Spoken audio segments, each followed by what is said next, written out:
Hello and welcome to my channel. So if I seem exhausted, depleted, void of life and purpose, it's because I kind of am. This is the fourth time that I've recorded this and it's all me. It's my bad. I still, at my big age, cannot remember to put lash glue in the crease of my lashes. So every time I've gone back and looked at this video, my lash has been like trying to escape from my eye. In the last two videos, I was trying to just talk about one thing, although many of you like to point out that I never talk about just one thing because I tend to go off on a tangent, which, I like to do my anecdotal examples to tell a story or to make something more clear. But I think if you're going to do anecdotes, you have to have a bridge statement. You have to have something that brings you back to your main line of reasoning. And so sometimes I forget that statement. But in this video, I'm going to be talking about a couple things. You saw the title. I'm going to be taking a look at The Little Mermaid. I'm going to be talking about the passing of social media entrepreneur and Instagram model Jacky Oh, specifically social media's reaction to that passing. And finally, I want to revisit some content from my last video, specifically a new detail that came out about $7,000 courses. And so I'd like to give my opinion on that. All right, here we go.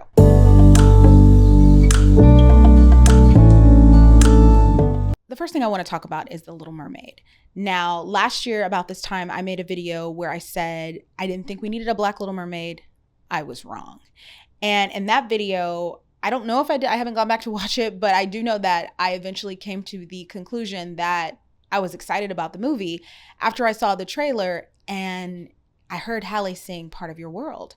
And I was like, oh my God, something has happened to me. And basically that same thing happened when I went to go see the movie. I had heard people were crying in it. I'd heard it was emotional for people. I didn't think I was going to feel that way. I didn't dress up to go. I didn't have a little child to take with me. I was like, whatever, it'll be cool. It was not cool. When the moment happened, when Halle sang Part of Your World, from the beginning of the song, from the first, what would I give? I was inconsolable. And it came down to basically the same conclusion that I reached initially last year. There is an inner child, I think, in all of us, especially if you grew up during the era, if you were a elder Black millennial, right? So you were a young kid, 5, 6 years old, maybe even younger, 4, 3, maybe 2, when the first Little Mermaid came out. If you grew up in that golden age of Disney films, Little Mermaid, Beauty and the Beast, Aladdin, what was the other one? Was that it? Little Mermaid, Beauty and the Beast, Aladdin, The Lion King, back to back to back. They were just hitting us every single year. There's a special connection that you have with that time. And I know for me, Part of Your World might have been one of the first songs that I learned all the lyrics to, or at least I thought I learned the lyrics to it. I recently discovered that I have been singing the wrong lyrics for over 30 years now. So whatever. Yeah, when you grow up seeing that, you grow up associating the characters with certain things. And even though I'm not a person who felt like I was restricted in any way from accessing certain worlds because of the color of my skin, even though I'm not a person that felt like, oh, because, I don't see myself represented in ... I don't find value in it or it's not important to me. But I definitely had a religious experience when these songs from my childhood were being played and the person singing them looked like me. It was like, I cannot describe it.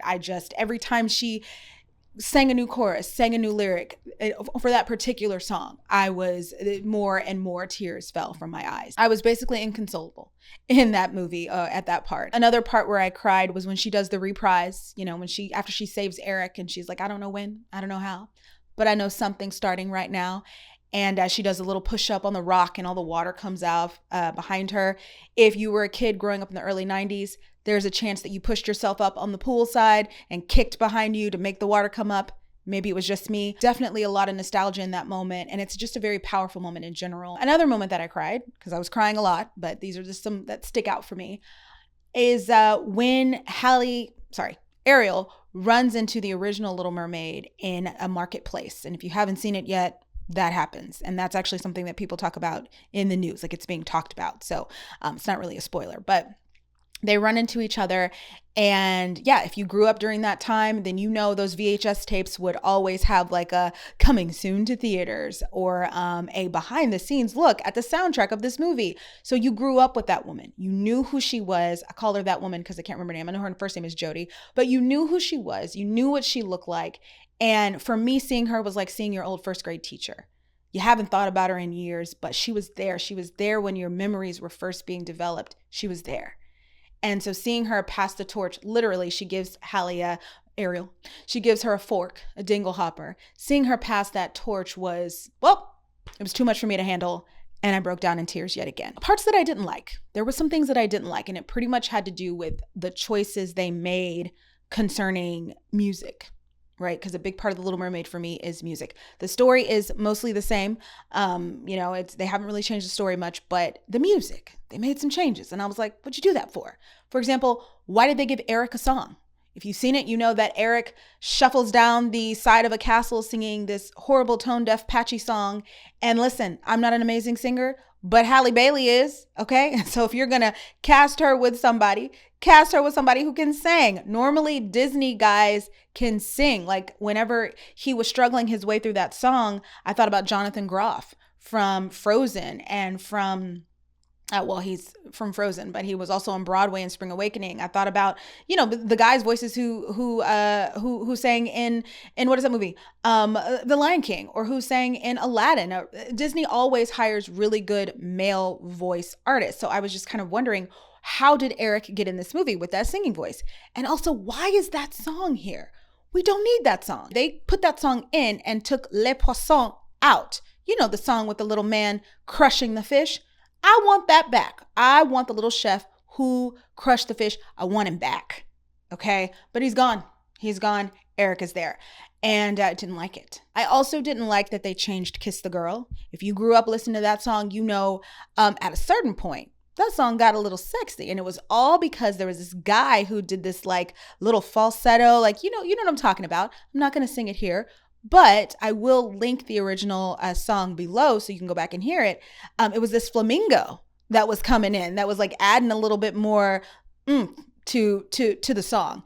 And they took his whole part out. I did not like that. And speaking of that, Aquafina, who plays Scuttle. Now, I'm not like the rest of the internet. I actually did enjoy Scuttlebutt, okay, which is the song that she performs. And I had a great time.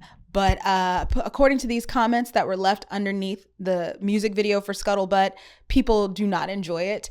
I think a lot of it has to do with maybe her as a voice actor and as an actor in general, but I liked it. However, I did not like her in Kiss the Girl, Mess and Kiss the Girl Up. That is a solid song, and I wanted her to get out of that.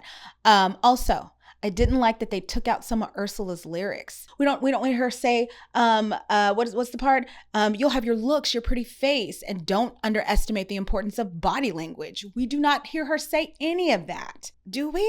I felt like Ursula's song got cut short, and I didn't like that. Going back to what I did like, visually, the movie is stunning.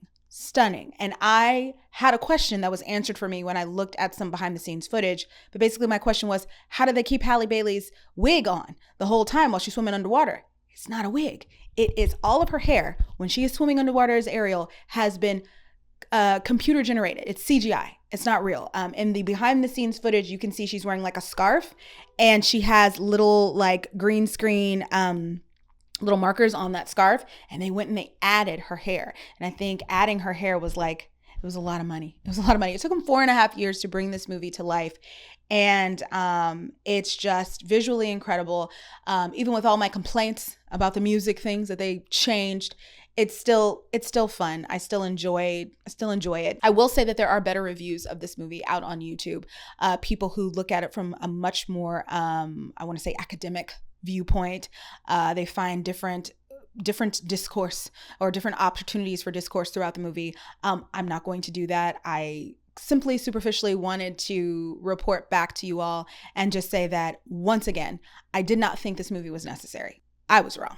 The little elder millennial in me, who was not an elder millennial when she first saw this, the little 5-year-old who watched this movie way back in the day, saw Halle singing those songs and was like, just breathed a sigh of relief. My inner child breathed a sigh of relief. I did not realize that that was something that would make me so happy to see. So it's a great movie. If you haven't seen it yet, give it a look. Give it a watch. It's really good. Okay, the next thing I want to talk about is the passing of social media influencer and Instagram model, and I guess you could call her that, Jacky Oh. And the reason why I wanted to talk about her is because even though I never met her, and to be honest, had not looked at any of her content in quite some time, she still felt like an integral part of the fabric of my parasocial universe. Jacky was a part of that generation of content creators that came out in the Vine and post-Vine era. You know, all of your,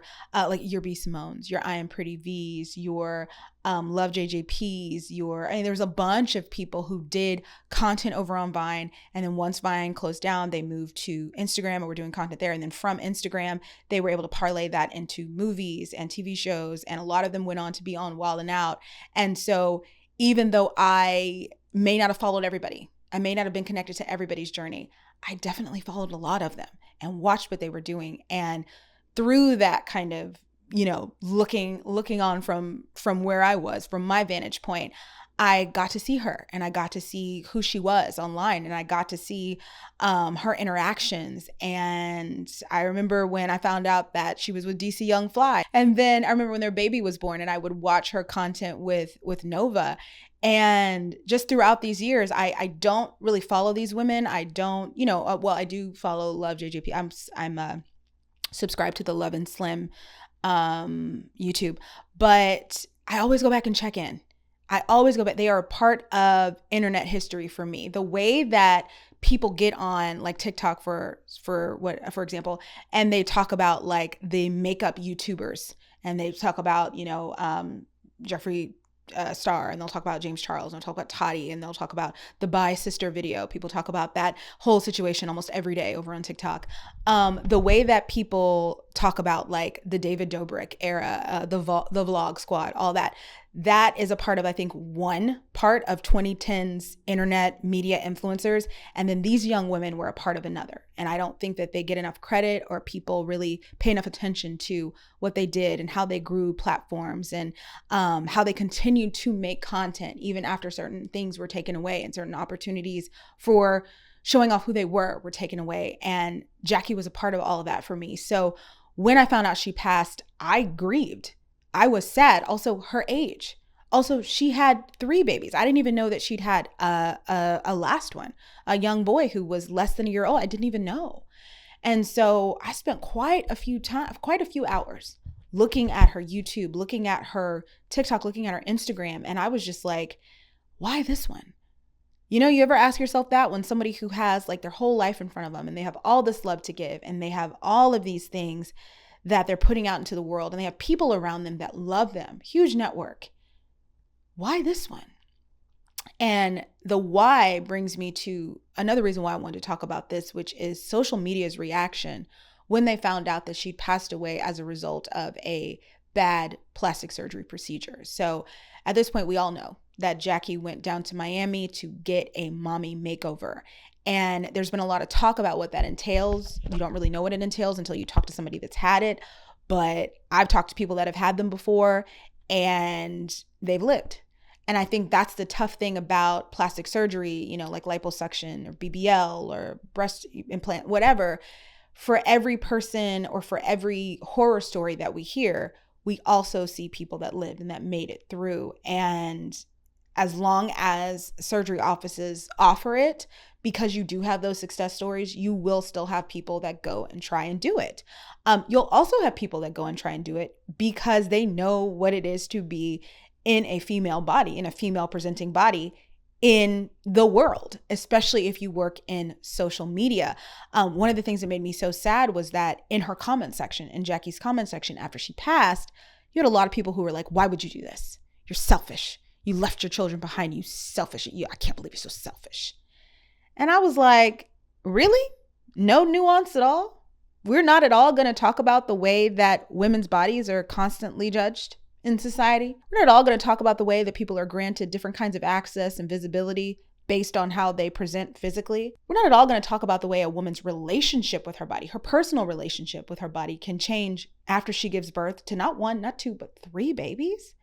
We're not going to talk about that at all. We're simply going to put on our judge's gown and grab our judge's gavel and rush to her comment section to pass judgment on her after she's passed. The relationship that women have with plastic surgery is a direct correlation to the relationship and the messages that women receive from the world about their value when it comes to how they present their bodies.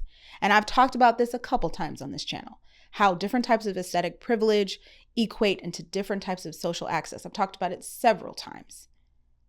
But for some reason, people still, when someone makes a decision and it has to do with their body, getting surgery, doing whatever, people still just boil that down to the individual. It's all on the individual, when we know that our self-perception and our self-esteem is not built in a vacuum.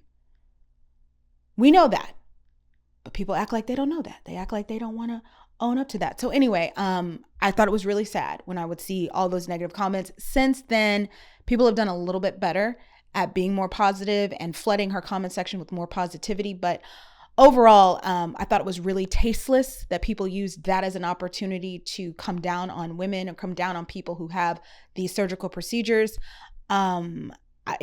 Honestly, if it's this much of a big deal and it's this terrible, the real people we should be looking at are the doctors that perform it. I know it's a relationship between the consumer and the provider that, it takes 2 to tango. But I just think if you're going to be upset with women for going and getting these surgeries, it's almost kind of like, well, why is it even still being practiced? There are tons of medical procedures that have been outlawed or are no longer practiced because they were doing more harm than good. So with this specific procedure, or with any kind of surgery like this, I'm wondering why the door is even still open. But regardless, what I don't want to do, and what I don't think anybody else should do, is pass judgment on why this young woman would have chosen to do this.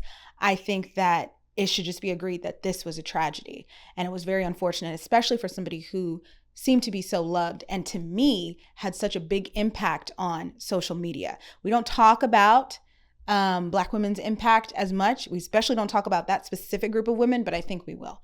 Give us like 10 years, 15 years, people are going to go back. Internet historians are going to go back and they're going to say, what about all those Black women that came out of like Vine? And they were the first ones that were posting Instagram videos and Instagram reels and, not reels. Reels is kind of new, but they were posting Instagram skits, and they were on YouTube. They were early adopters of YouTube and posting YouTube skits, and they were comedians and they were actresses. What about all those girls?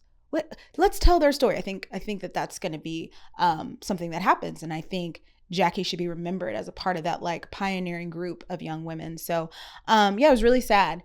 And I hope that her children are okay. And I hope that DC is okay. And I just wish love and healing for her family.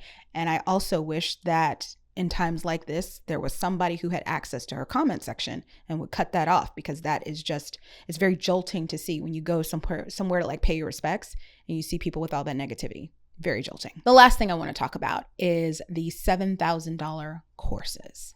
Now, here's the thing. In my last video, I wanted to provide a different perspective to what was happening with Danae Jackson, kind of wanted to step outside of just focusing on her behavior that she admitted to in the interview that she did on the Dear Future Wifey podcast. I wanted to step outside of focusing on her complicitness to whatever was going on with the situation. I wanted to step outside of focusing on maybe Derek's narcissistic behavior, his weird social media presence, knowing what was happening at home. I wanted to step outside basically any direct criticism of her as an individual because it was already happening enough. What I wanted to do instead was look at a pattern that I see on social media consistently, especially the more exposure you have, the more exposure you give yourself when you're a certain type of person. So you might be going through something, you might be posting about breakups, you might be telling dating story times. Whatever you're doing, you're in a position where you're overexposing yourself when you're not at your best. And I can relate. But even when it's not something like that, it doesn't even have to be a consistent overexposure. It can simply just be a situation where you do it one time. You overexpose yourself in a vulnerable moment. And because social media is so delicate and people are so fickle and they'll empathize with you today and hate you tomorrow, you get kicked out of what I call the ecosystem, right? And when that happens to you, somebody has to call you back in. Somebody has to say, hey, come on my podcast. Somebody has to say, hey, come on my platform. I'd like to interview you. It happened to me, right? I see it happen to a lot of people. It happens a lot. See it happen a lot, especially over on TikTok. And I brought this in, but I don't think I explained it very well. Basically what I was saying in that video when I mentioned that I don't have a TikTok or a Twitter anymore is I got tired of the overexposure when you never know if today is your moment to say something wrong. And TikTok is the wrong place to misspeak, because you can make a video and you can say something, and within several hours, within 3 or 4 hours, actually, you got 1 million views on that thing. Everybody's seen it. Internet, Twitter's grabbed it. Newspapers have grabbed it. You're on the Daily Mail and you didn't cut your phone off. You don't even know. So I said, you know what? I might not be the type of person that needs the opportunity to step in it like this. So I'm gonna go ahead and I'm gonna step out. So that's what I was trying to say with that. It's just when you have those moments of overexposure, when you have those mistakes, I see it all the time. People say something they shouldn't say, they do something they shouldn't do. And there's more to them than that. There's more to them than that moment. There's more to them than that story. There's more to them than that video. So it takes somebody else to redeem them, and it happens all the time. And so that's the perspective I wanted to take on it. I wanted to just talk about why an interview like that even needed to happen. I explained that in my video, but a lot of people still want to focus when they talk about that situation. They just want to focus on her. They want to focus on what happened with her and him. They also want to focus on what they think she's going to do now that she has this new opportunity. And here's what I'll say about that. That for me, that's not my business. I think that that's fair. I think that it's fair to have a healthy sense of separation when it comes to, especially people you've watched on social media, especially people you've watched maybe associated with some not so good energy, especially if you have questions. I mean, people had issues with me saying the word redemption or using the word redeem in my last video, but I didn't mean that this person would be absolved of everything just from one interview. I didn't mean that this person, like, people would forget, because the internet doesn't forget. People don't forget. But I did mean that this is the kind of activity that's necessary for someone to continue and to be seen in a different light. And sometimes just to be seen in a different light is redemption. It doesn't mean that everything you did is forgotten. It doesn't mean that people are giving you a completely clean slate. It means that somebody is applying a new perspective to you that they hadn't before. And so that's what I meant by that. But anyway, my point is that no matter how you feel about her new opportunity or what she's going to do with it or what she's not, if you don't like her, if you don't approve, don't follow the journey. I think on social media, we all have kind of a problem with that, where we'll see something and we don't like it, and we decide to, instead of leaving it alone, we're going to come back and watch it. We're going to lurk.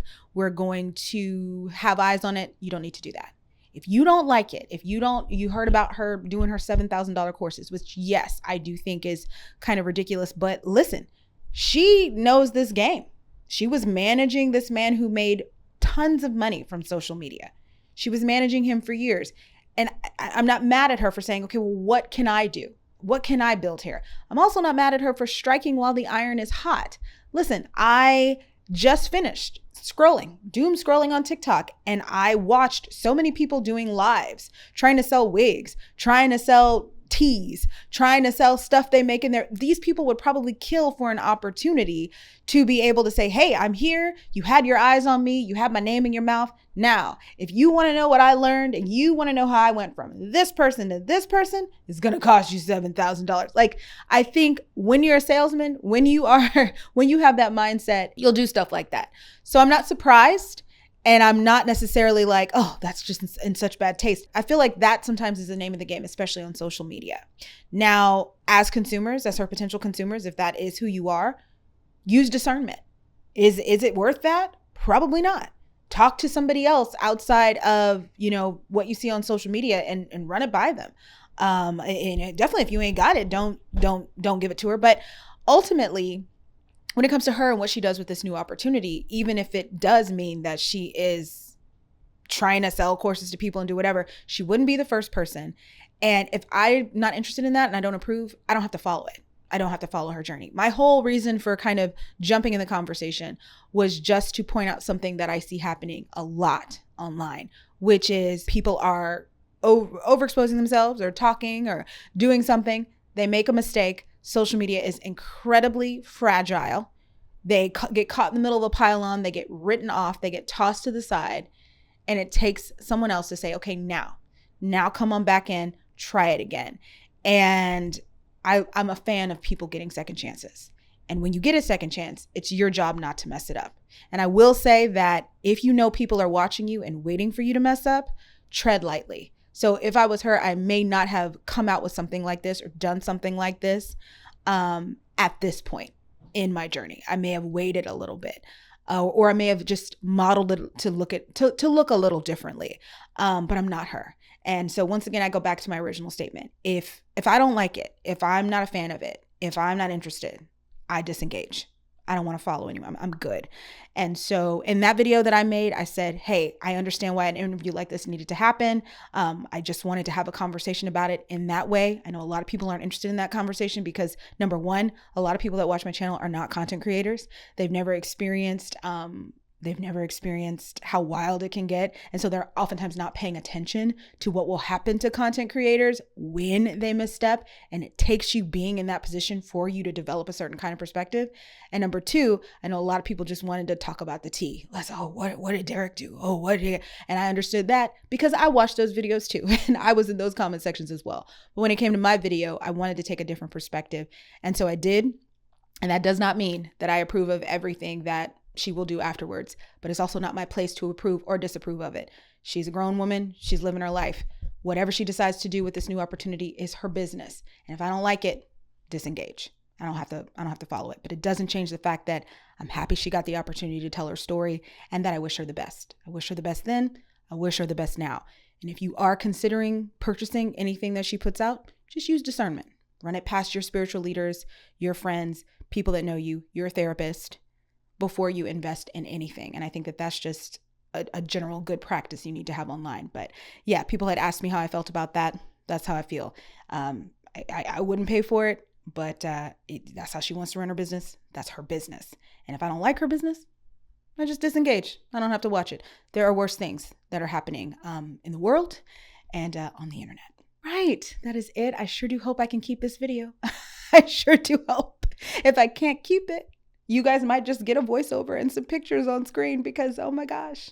And I am also, after watching The Little Mermaid, I used to be afraid of eyelash extensions. I did not want any eyelash extensions because I always felt like it was just too much.